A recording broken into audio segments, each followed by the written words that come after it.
Pemerintah Kota Bandar Lampung membebaskan biaya perolehan hak atas tanah dan bangunan untuk warga kurang mampu.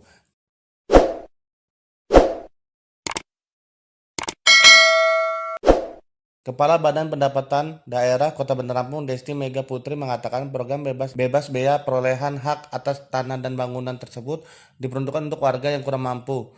Dan ini merupakan salah satu bentuk dukungan pemerintah Kota Bandar Lampung terhadap program Asacita Presiden Prabowo Subianto, yakni 3 juta rumah.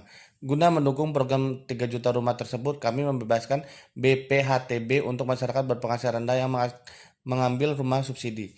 Ia mengaku sampai saat ini terdapat 41 unit rumah yang sudah dibebaskan. Lebih lanjut, ia menyebut masih ada 100 unit rumah yang sedang proses pengajuan. Sudah 3 perumahan di Bandar Lampung, yakni Pinang Jaya, Labor Ratu, dan Sukarame, yang sudah mengajukan karena sudah mendapat pembebasan PBB dari Perkel. Kemudian untuk persyaratan sudah diatur oleh Kementerian PU, yakni bagi warga belum menikah berpenghasilan maksimal 4,5 juta, jika suami istri maksimal 10 juta dan belum mempunyai KPR.